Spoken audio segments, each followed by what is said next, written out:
There was a moment. You don't like going back to it, but it's there. Maybe it was the second call in one day.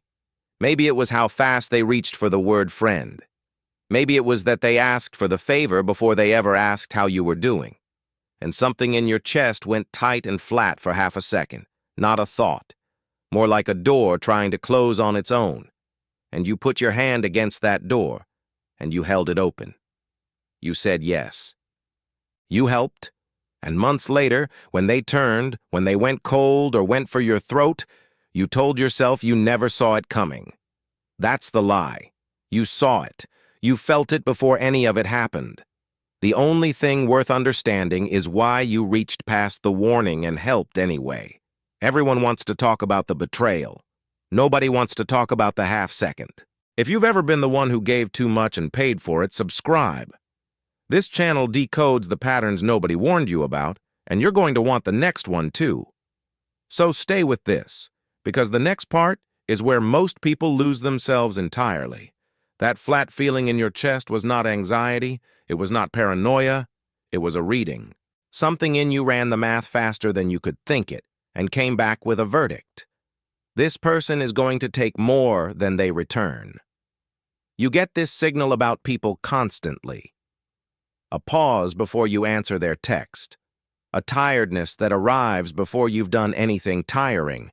A version of you that goes quieter when they walk in. Your body keeps a ledger, your mouth refuses to read out loud. And if you've felt this without ever trusting it, this is the part of you no one taught you to listen to. Here's what makes it unbearable.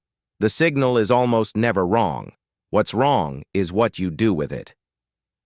In the early 1990s, a man named Gavin de Becker built his whole life around a single observation, that victims of violence almost always felt it first.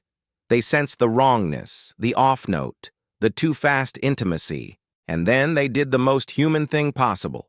They explained it away. They told themselves they were being unfair, paranoid, judgmental. The intuition fired, clean and correct, and the polite mind overrode it. De Becker's entire point was that the feeling came before the evidence, and that surviving meant trusting the feeling before you could prove it. Now sit with this. You do the opposite. Every time. Why would you override a warning system that's accurate? Why would you walk toward the exact person your body told you to walk away from?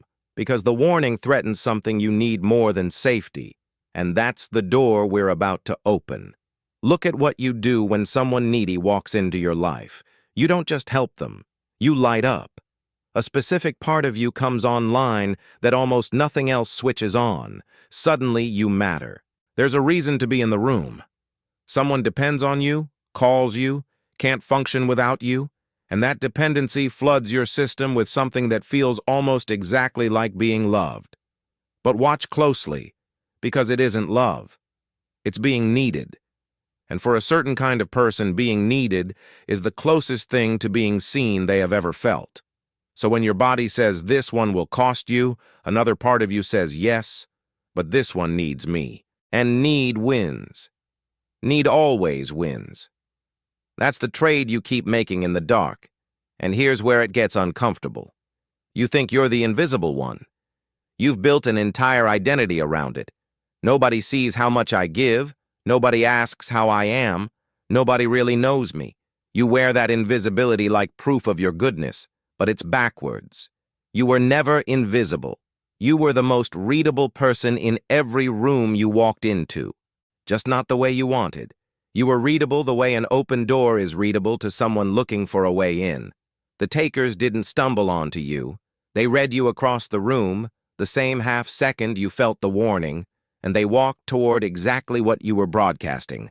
I fill gaps, I don't keep score, I'll make myself small so you feel big, and I'll call it kindness.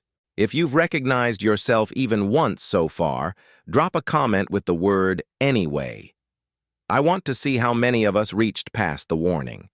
And if this is landing, a like tells the algorithm to put it in front of someone who needs to hear it tonight. Picture the last person who burned you. Now rewind past the betrayal, past the money, past the late-night calls where you talked them down. Go to the first 10 minutes you ever knew them. The warning was already there. So was the lift in your chest when they needed you. Two signals, fired at the same time, and you chose the one that made you feel necessary. You always choose that one. You'd think the answer is to stop helping.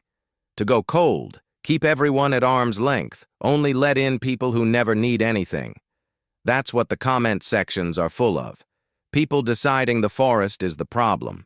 But the forest was never the problem. A wounded animal deciding to distrust the whole world is still being run by the wound. You can cut off every taker you know by tonight, and a new one finds you by Friday, because the signal is still on. The locks mean nothing while you keep building doors. So here's the turn. The people who used you read you accurately. That's the part that actually cuts. They were not wrong about you.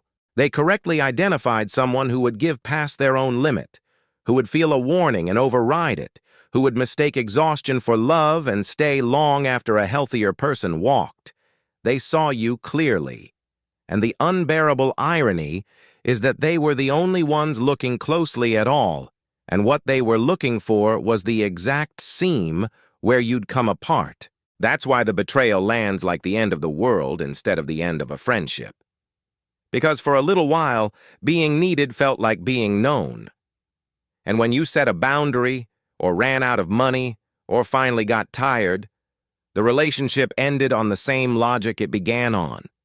You were never a person to them. You were a function.